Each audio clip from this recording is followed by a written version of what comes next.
దర్శకధీరుడు Rajamouli, super star Mahesh Babu combination లో వస్తున్న వారణాసి చిత్రంపై ప్రపంచవ్యాప్తంగా అంచనాలు ఆకాశాన్ని తాకుతున్నాయి.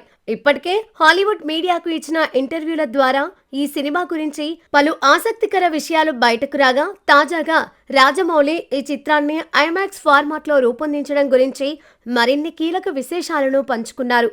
వారణాసి పుణ్యక్షేత్రానికి భారతీయుల మనసుల్లో ఒక ప్రత్యేకమైన స్థానం ఉంది. ఆ ప్రాంతంతో మనందరికీ ఉన్న భావోద్వేగ అనుబంధాన్ని దృష్టిలో ఉంచుకొని ప్రేక్షకులకు వెండితెరపై ఒక మరపురాని దృశ్య కావ్యాన్ని అందించాలనే ఉద్దేశంతోనే సినిమా నేపథ్యాన్ని అక్కడ ఎంచుకున్నట్లు రాజమౌళి స్పష్టం చేశారు. ఆధ్యాత్మికతతో కూడిన ఆ అద్భుత దృశ్యాలను తెరకెక్కించడంపై ఆయన ప్రత్యేక శ్రద్ధ వహిస్తున్నారు.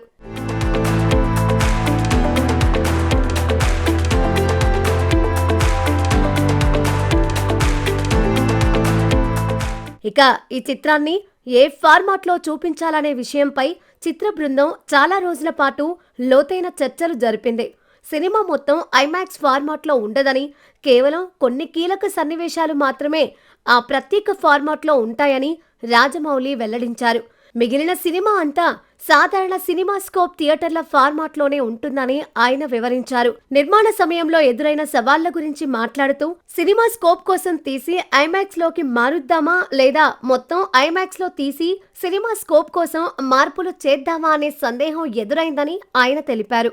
2 రకాల షాట్లను కలిపి ఒకేలా చూపించాలనే సలహా తనకు నచ్చలేదని, క్వాలిటీ విషయంలో ఎక్కడా రాజీ పడకూడదని నిర్ణయించుకున్నట్లు రాజమౌళి చెప్పారు. ఇక ముఖ్యమైన ఘట్టాలు వచ్చేటప్పుడు ఆ సన్నివేశాలను ట్రూ ఐమాక్స్ ఫార్మాట్లో ఉన్నది ఉన్నట్లుగా చూపిస్తేనే ఆ ఇంపాక్ట్ ఉంటుందని ఆయన బలంగా నమ్ముతున్నారు. స్క్రీన్ రేడియేషన్ ను మారుస్తూ ప్రేక్షకులకు ఒక సరికొత్త సినిమాటిక్ అనుభూతిని పంచడమే తన లక్ష్యమని, దీని వెనుక ఎంతో సాంకేతిక శ్రమ దాగి ఉందని ఆయన పేర్కొన్నారు.